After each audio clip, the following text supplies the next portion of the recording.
Hey, and welcome to Lemon Drops, brought to you by the Smoky Lemon crew. Well, we're talking branding, marketing, and everything in between. So grab a coffee, sit back, and let's drop in.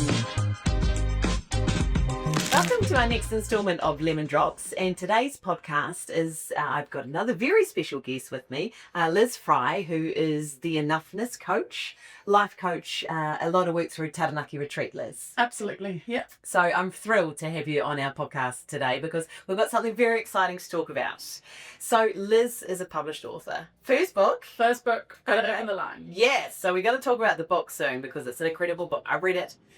But first of all, for those that don't know you, if they haven't done work with you, can you give us a little background on yourself? Absolutely, thanks Anna. So yeah, I'm from the UK. I used to say, obviously I'm from the UK. That's apparently not so obvious anymore. Bit of a twang. And yeah, I trained and qualified as a registered nurse and also did a postgraduate diploma in health promotion. And yeah, have always had that sort of helping people within me. After that, I ended up running a pub, and Yes, you do. long story short. And then 6 years later, kind of was reaching burnout point and decided that this was my time to come away traveling. And it really was, I thought, living the dream.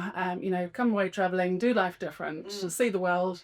And so yeah, London, New Zealand was my first stop in 2013, and arrived at Auckland Airport and really felt like I'd come home. Wow. And didn't know anybody, and that was before I'd even seen a beach or a mountain or a lake or anything else. Just standing on our soil. Yeah, Auckland Airport.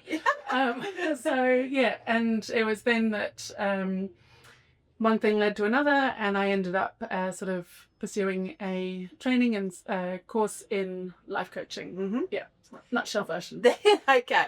All right. So your book that you've authored, that you've written, it's a very powerful book. So can you share with us a bit about what led you to write the book? Obviously what it's all about, but what led you to write it? Absolutely. So, over my whole life, I've struggled with that feeling of not being enough. And what I found that the two beautiful threads of my career path and my mental health journey then led to the coaching side of it. And through my healing journey, I really spent time sort of trying to unpack what was going on, what my struggles were, trying to suss out why sometimes I could, be in a good place, but it could swing to my struggles and then back again and swing, and really trying to unpack and understand more about that. And as I did that, I found that pieces of the puzzle were coming together. And then also through my coaching, those pieces of the puzzle were resonating for other people. And then it just got to a point where I was like, I can't not share this with the world. This needs to go out further. Like, it's really resonating for people. It's really making a difference for people.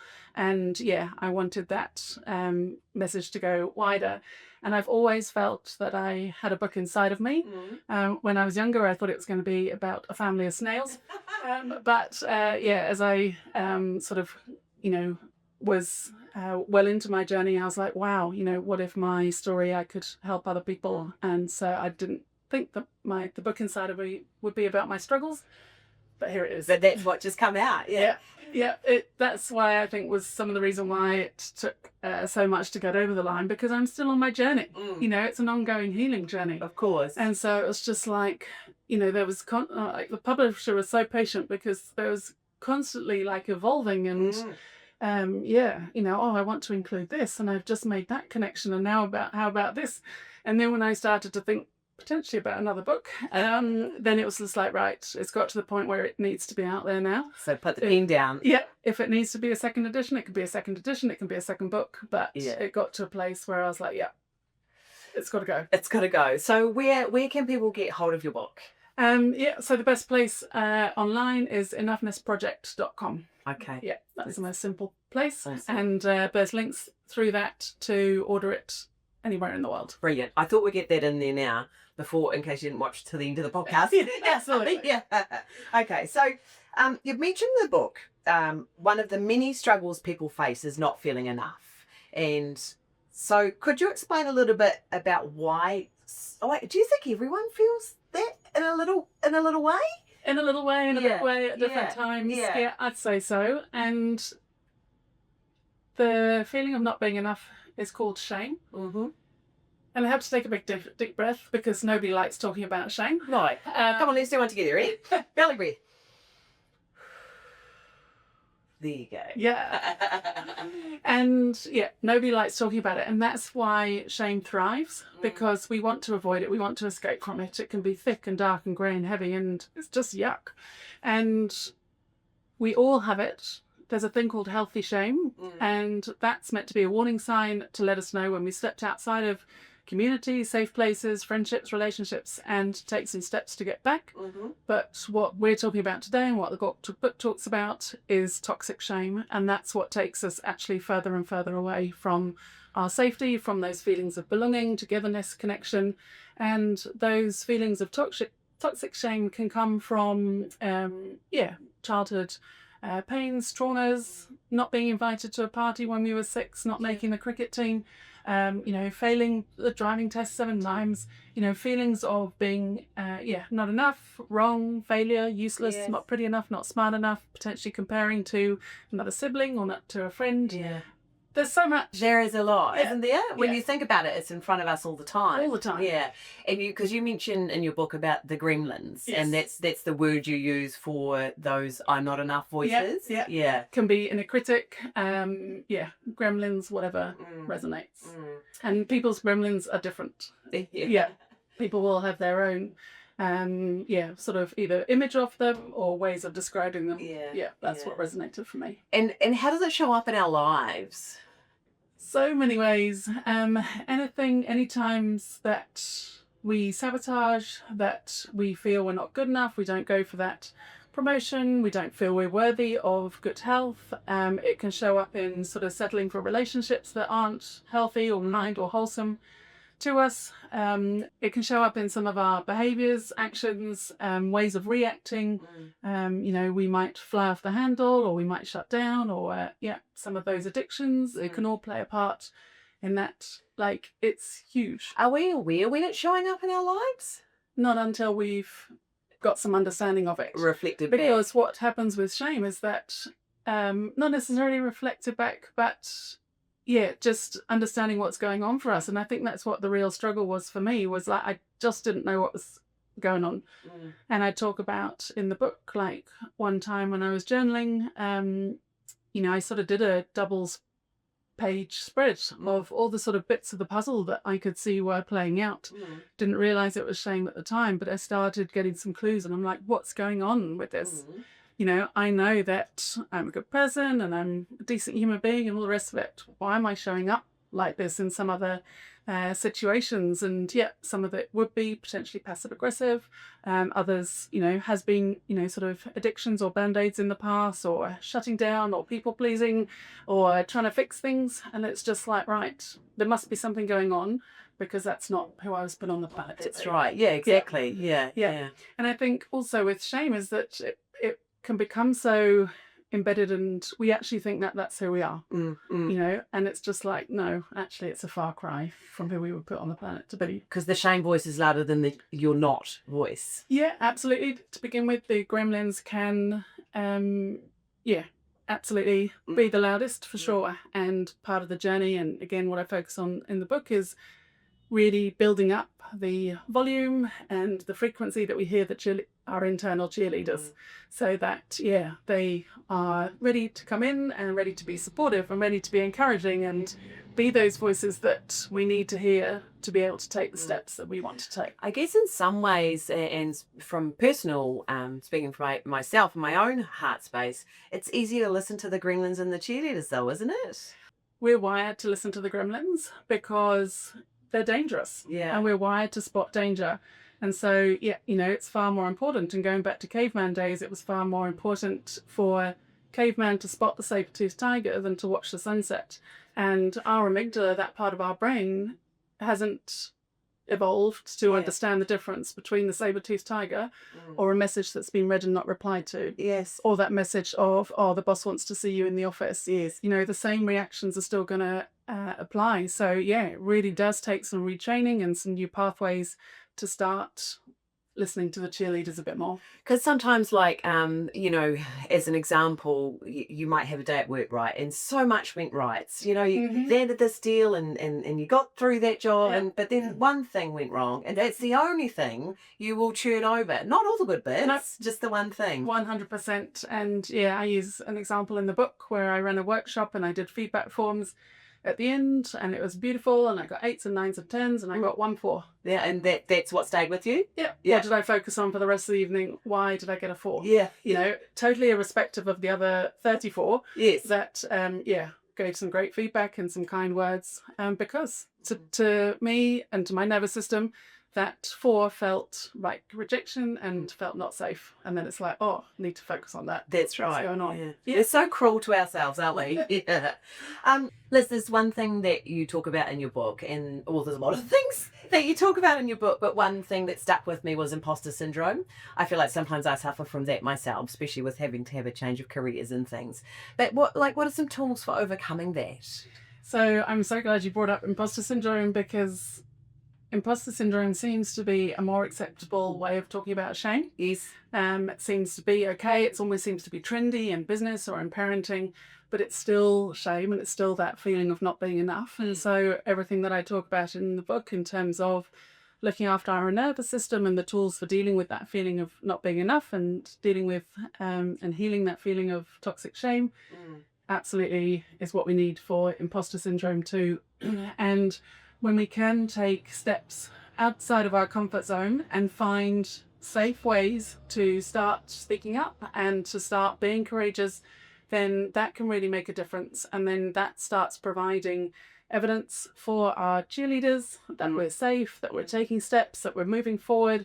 It can help us to build some of that confidence and build some of that resilience. It can really help us start to see actually we are enough. And that was such a theme in the book around, in my journal entries, like really wanting to speak up. Why can't I speak up? Why can't my voice be heard?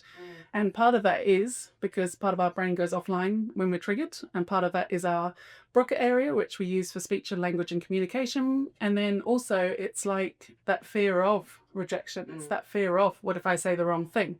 It's that fear of, what if my opinion's different to everybody else? But if we can start in safe places and start to get used to that, then our nervous system sees we're okay. That was a really interesting point in your book, so much so I actually circled that page, was about how we have all these tools and we're armed with when our brain goes into the fight or flight, we know how to deal with it. But that was a very interesting point you made about how that part of our brain just switches off. You cannot access it. Yeah, because we're in that survival mode. Our body reacts in exactly the same way as if that tiger or a bus was coming towards us, and our body switches off that prefrontal cortex, which holds all the useful things. It holds tools that would be helpful, it holds memories that we're enough, it holds beliefs that we're enough. Anything that we really need in that moment we can't access, as well as that speech and language and ability to communicate. So that's why when we get called into the boss's office and we get asked some questions, we go and answer. And I remember someone saying to me and struggling with this, and I said, if I was to ask you exactly those same questions now, would you be able to answer them? And he was like, absolutely. And we talked about, because he was relaxed, because he was grounded, because he had that, because he'd stewed on it for a few days. Because he had that part of his brain online, and was able to access what he needed. But that's such a struggle. Or we get picked on in a meeting, or we get asked a question in the meeting in front of everybody. And just that feeling of going blank. And we can often think afterwards, oh, I should have said this, I should have said that. But we don't have access to it at that point. It's almost the same as when you're having a disagreement with someone, and then afterwards you think of all those comebacks you could have used. Absolutely. But again, and I think that really helped me to bring some compassion into the mix, because it wasn't that I was going crazy, it wasn't that my brain was broken or that I was broken. It's just my body trying to protect me, and it saw that whatever the situation was far more important, far more of a threat to us than needing some logic or tools at that moment. It's interesting, isn't it? Our own selves. It is when we can start to understand our own selves that it's just like, oh, okay. Yeah. Okay, so now what would help with that? That's right. And it all swimming round and Yes. then creating more stories because of how we've reacted to whatever it was. It's a Yeah, endless spiraling cycle. further. Yeah, Yeah. that's right. In the third part of your book, Liz, you actually share many holistic ways of building this self-worth. So what came first for you? Can you talk us through that? Yeah, absolutely. So, it was very much the mindset stuff to begin with. And I do talk about that holistic way because everything that I learnt with the mindset is still absolutely all applies. So understanding the impact that our thoughts can have on our world, understanding, sort of affirmations and getting mind and head-based tools into that mix. And, by this point I was coaching, so that was great. And, but it was when I was like, I was struggling and would be in my shame space, and it was like, I can't access what I need. And so then, just what we were talking about, it was like, there must be something else needed in this mix. I'd started to bring more work with my heart in, I'd started to connect more with my soul and my true self. And so it was like, there must be something else. And it really was a game changer when I started to understand more about, how that feeling of not being enough triggers our nervous system. And then when we can start bringing our body into the mix and looking after our nervous system, that was such a game changer. Because then I was able to bring my brain back online, access those tools, because to be honest, I was coaching by this point, well into my coaching career, and would beat myself up with that stick. Going, well, my tools don't even work. Yes, I'm still struggling with shame. Yes. Or not even knowing that that's what it was at the time, but still struggling. But then, when I made the connection with the brain, it was like, the tools do work. I just need to be able to access it. That's right. So, Liz, you were well into your coaching career on your healing journey. So, how did those struggles work with you as a life coach as well? So, as I say, like, it was a stick that I beat myself up with to begin with. And going, how can I be coaching? How can I be creating these tools if I can't actually use them in the moment? But it was, as I say, it's an ongoing healing journey. And so when I was then able to bring, look after my nervous system and bring the tools in more, then that really made a difference. And it's actually just about being real. Yes. It's going, I've still got these struggles and I'm still working on it. We can't be rid of shame. No. We can't be rid of that. It never goes away. No. But what we can find is that we can stay, through the work and through the journey, we stay more connected to our true self. And so that we don't get as triggered as often, we don't go as deep, we don't spend their time there as long. So I'm still going to get triggered, but it's not dark and swirly and horrid and I just want the world to swallow me up like it used to be. And even with the book, like, I wasn't going to put the dates of the journal entries in. Okay. Because I didn't want people to work out when they knew me and when the dates were and when I was struggling and try and, sort of make connections. But then I was just like, this was my journey. Yeah. And, I would much rather, be honest and, excuse the pun, be an open book, than, try and make it out that I've got it all sussed. I haven't got it sussed, but I know what's working for me and it's making a huge difference. Yeah. It is. And that's one thing I've been learning recently is those negative thoughts that can come and go is that they are just thoughts, and so, and it's whether you wanted to give them space or not, whether you choose to give them space or not. Yeah, absolutely. So I often would hear something and would almost be grabbing what had been said and make it mean something about me. And there are times these days where something's said and I almost see it passing by in front of me. Yes. It's like, I'm not taking that on. Yeah. It's either not about me or I'm not going to put energy to it. And one of the worst things about shame is that it's based on what we think others are thinking. Yes. We never know what others are thinking. No, we Even don't. when we're in the best of moods. We just assume, don't we? Yeah. We make it up. Which is our own gremlins. And so then we then lose time, we lose energy, we lose our resources. We spend so much time worrying about what these people are thinking when chances are they might be not even me. So true. Yeah. Taking the time just to remember those things, though, isn't it? Yeah. So, Liz, I know that in your journey as a life coach, you've helped hundreds of people on their journey, which is so powerful. Like, thank you from all those people. And I know you can't name names or anything like that. We're not asking for too much information, but could you give us like a broad like an example of like a success story? Oh, yeah, what comes up for me is that I've got a real value of belonging now. So I'm like, oh, I just don't want to talk about one. Do I leave everyone else out? So I'll talk, maybe like focus on a recent one. Sure. When a New Zealand typical farmer guy got in touch. His wife had come to a talk that I'd done previously for women in farming, and he got in touch, super anxious, not a lot of fun going on in his life, difficult dynamics happening, and wanted some change, has just really wanted something different. And it was beautiful because he totally embraced the journey. Brilliant. And I really pushed some of that woo-woo side of things. And what do you mean woo-woo? just some of the spiritual is all in the book. Yeah. The holistic aspect to it, to really embrace all the different aspects. So it's not just mindset, let's change your mindset type thing, tools and ways of embracing our inner child and our inner adult relationship, of looking after the body, of, the power of bringing fun and, hobbies and passions and interests back into the mix. And what I really cherished with this coaching partnership was the ripple effect of it. Okay. And what I love is that when one person comes for coaching and support, the ripple effect out to families, to kids, to loved ones, to friends in the workplace, that they report back, that, maybe their teenage kids now leave the doors open when they're to their bedrooms, or they might join them at the table for dinner, or they're going out on walks again, or the work dynamic changes because someone's feeling, more grounded or lighter, or their sense of humor comes back, or relationships with friends or intimacy comes back.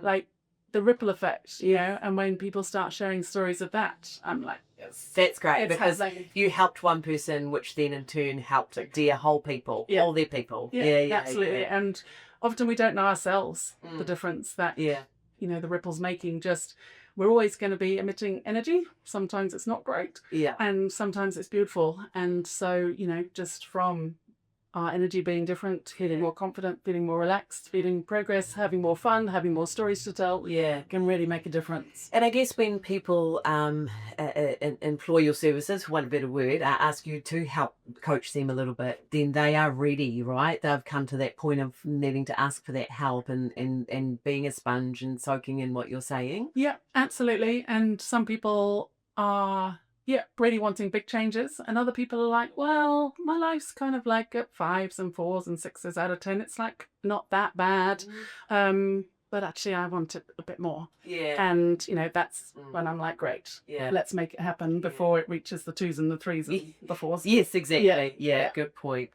So in the Heart That Broke Free, your book, you've shared a lot, like personal stuff, and like that would have been big for you because we've learned a lot about the gremlins and feeling enough and things. What was the turning point for you in realizing that you were enough, and how did that change your life? So just touching on what's included in the book, it's like a smorgasbord of lots of different themes. I did think, I'll share on each theme, and then it would have been a trilogy and it would have been ginormous and I'd have still been writing it. So like it's a smorgasbord of lots of different themes. And then also in terms of the layout, like I've touched on my journal entries. And so the book is divided into 3 parts, and the middle part is my journal entries between 2013 and 2023, where I'm really trying to unpack what was going on, as well as my reflections on those journal entries in terms of what I know now, or what I've understood, or what I wish I knew back at the time. Then the first part of the book shares my findings from those entries. And then, as Anna says, the third part is to build self-worth from a holistic point of view. So some of those ways. And I think for me, it's coming back to those gremlins and cheerleaders that, I really was working hard to build up the evidence for my cheerleaders, looking at, yes, absolutely a gratitude practice, but also reflecting on ways that I was enough, that I was connected to people, that I did belong, that I was loved and supported and cared for. And it got to the point where I just could not ignore that evidence anymore. Real tangible evidence. Yeah, absolutely. And it's not about the number of Facebook friends, it's what we really feel intrinsically inside us so that, yeah, and starting to talk about the gremlins. And every time we do talk about shame or the gremlins, they start to loosen their grip, so it didn't feel as all encompassing and overwhelming as, it used to.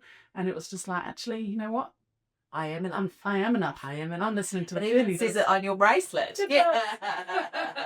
It's so inspirational. It's brilliant. Well, it's just, again, if you think about marketing messages are all about putting us down. And so let's use the same theory. And Not all marketing messages. Yeah, I know what you're saying. A point. Yeah.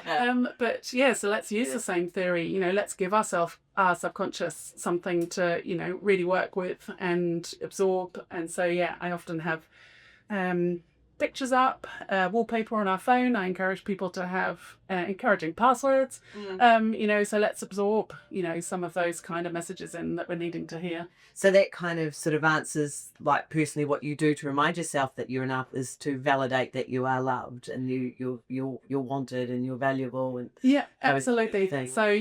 So some of those ideas from the mind point of view, to absorb those messages and what can really help. And then probably from a body point of view, one of the biggest things is Dean. Hello, Dean. Aww. So Dean has been super powerful in my journey. I only bought him a few years ago when I was back in the UK, and my 15-year-old niece was wanting to buy a rabbit, so she bought a rabbit called Brian, and I decided to buy Dean the dragon. Did not realise just how powerful this would be for my healing journey. So I literally have Dean the dragon in my handbag the whole time, and it's great for helping to calm that nervous system. It's great to help my inner child feel safe and protected. So even if I'm in a meeting and maybe I'm up presenting next or whatever, can be so helpful to ground, and really has an effect on the nervous system. So just a couple of ways. So how do you utilize Dean? Like just by holding him? Just by holding him, or as I say, even if it's in a meeting, then just glancing at him. And he's picking out Exactly. You're great, you're doing well, you're safe, it's okay. Exactly. Yeah. And then at times if my inner child's feeling lonely or sad or missing home, missing family in the UK, then again, an adult will get out of bed, go and find Dean, come back. It's so powerful. So powerful. Wow. Who would have thought a small stuffed toy called Dean that makes such a difference to your life? And he features in the book. Yeah. And so just a wee tip. Think back. Think, in terms of what maybe you've even still got a teddy from younger years.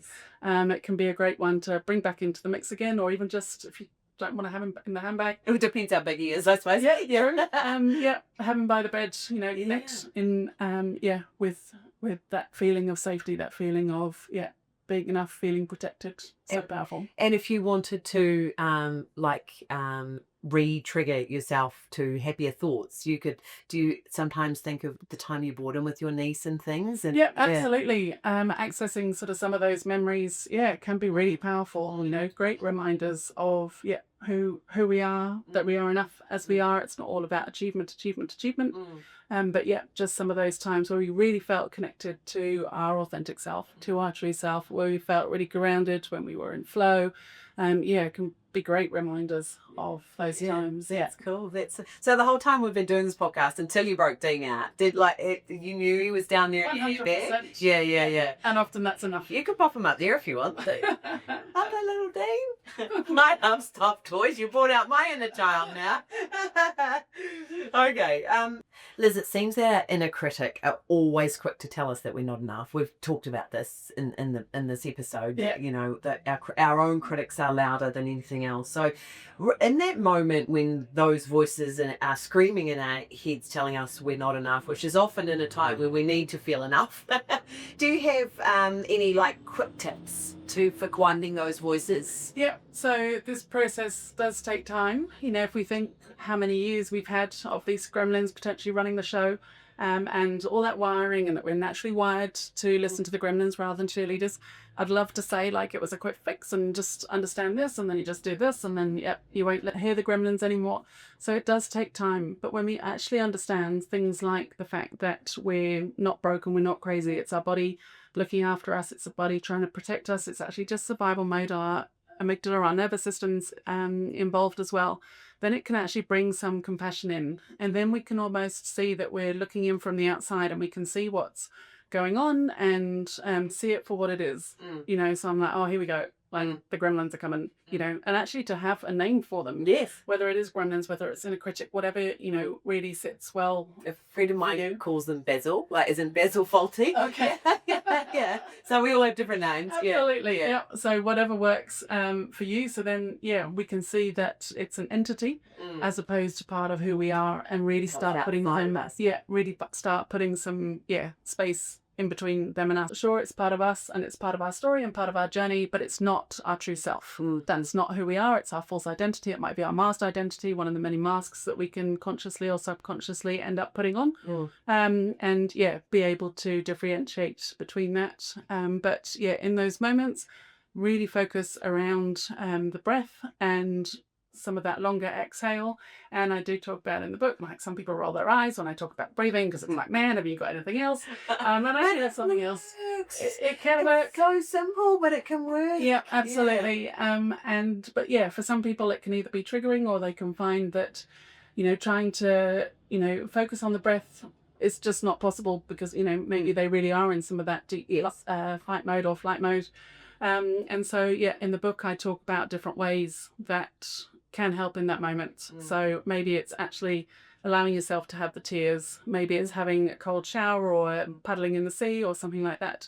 Maybe it is moving our body. You know, when we are triggered, we can have so much adrenaline and energy and cortisol building up. Yeah, absolutely. So what are some ways to release? Maybe making some noise, or going for a walk or going for a run or whatever it might be. So there are other tools, not just breathing, in that mix, but I'd say probably a focus on the body. Don't try and intellectualize it. Look, you know, use logic. Right. Focus on the body in those moments. Okay, so think of this part of our body rather than this part, and then that part will follow. Yeah. Yeah. Beautiful. Good tip. Or you roar like a tiger. Yeah. From the belly. Yeah.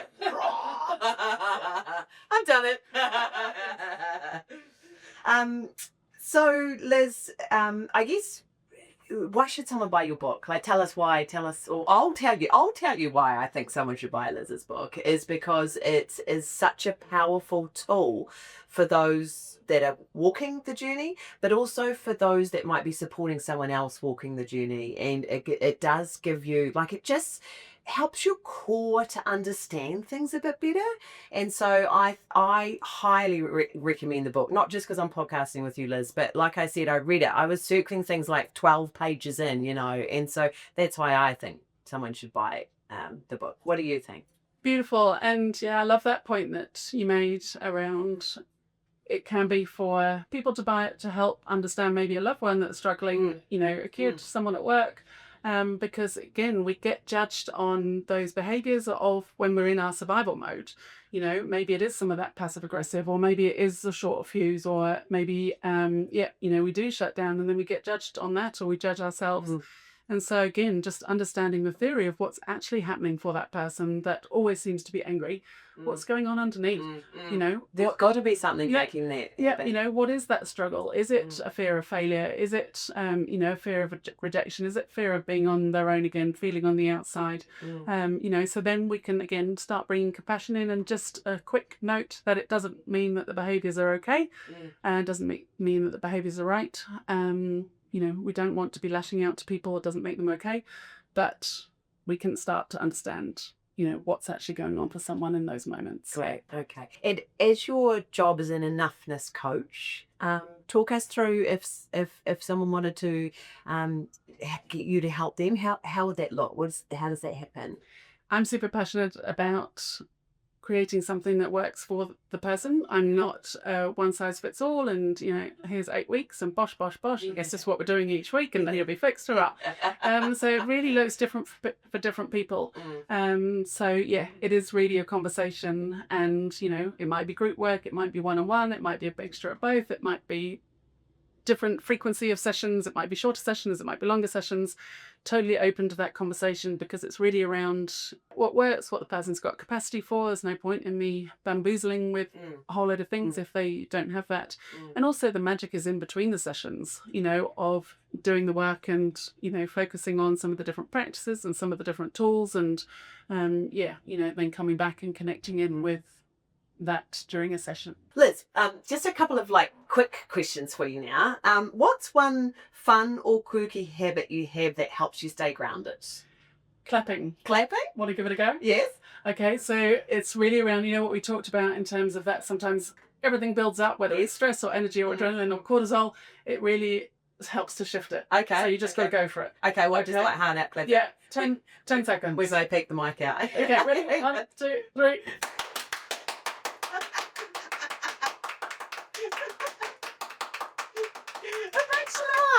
Yeah, how's that? How does that feel? It's quite a release, isn't Yeah. it? Yeah. Yeah, Do you do that in the supermarket sometimes? I haven't quite got that courageous yet. That's good though. Yeah. You know, it just Make your shifts- heartbeat faster. It just shifts something. It allows a release for that energy, because I know these are meant to be quick questions, but yeah, let's get passionate about this stuff. Let's just love a chat. Yeah. But yeah, you know, if you think about animals when they're in their fight or flight mode, once they come out, they shake it off. Yes, true. But we don't. True. So that is one of the ways that we can allow all that stuff that's building up to shake it off. You then feel, you know, we can absolutely laugh in the middle of it as well. I know, you felt like, because you feel slightly foolish. Yeah, well, But, you know, yeah. Yeah, and then you might get a dopamine hit because you did it. Yeah, So, so good way. So Yeah. good. Okay, clapping. Yeah. All right, that's a good one. Sorry if you had to just turn your speakers down a bit there. Turn them up again now. I mean, you're obviously incredibly passionate about helping others. I've personally seen it myself, and just breaking through their personal struggles and things. So, what's something that always brings a smile to your face, apart from clapping, and helps you reset? Adventures. You love adventures. I do love adventures. I have a core value of freedom and adventure, and to begin with, that often meant travel and road trips and things. But what I've really come to enjoy is everyday adventures, and it's probably a whole nother session to talk about the many, many benefits of everyday adventures. But it's literally going to a different cafe, trying something new, listening to a different radio station, going on the same walk but in an opposite way. And just that variety and doing something different can be so powerful, and I love it. It brings me joy. You know, rather than sitting and eating lunch at the desk, actually take it outside. You know, just small tweaks that we can do. And again, building up evidence for the cheerleaders. It's beautiful. Love it. And small ones, because they can be everyday adventures. Absolutely. Yeah. We can do a few in one day. So even if you're like, I'm too busy for that, I work all the time, you can still have an everyday adventure in your work. 100%. Yeah. Might take 30 seconds, or you're doing the thing anyway, just doing it in a different place. Somewhere different. Yeah, cool. Awesome. Liz, this is quite a big one, like actually to finish on, but what's your big dream? Like, what's your big dream for the world? I think for me, it does come back to that feeling of being enough. And so, yeah, if I'm going to put it in a nutshell, my biggest dream would be that everyone felt enough, everyone felt worthy, and everyone felt that they did belong here in this world. Well, I tell you, a great place to start for everyone to feel like that is to buy A Heart That Broke Free by Liz Fry. Tell us again how we can get your book. If you go online through enoughnessproject.com. And on there, we could also find out how to engage you as a enoughness coach too. Absolutely. And other ways of working. And everything else. Everything else. Brilliant. Liz, it's been such a pleasure to podcast with you. And thank you so much. You're so insightful. And I always enjoy our time together. Thank you, Anna.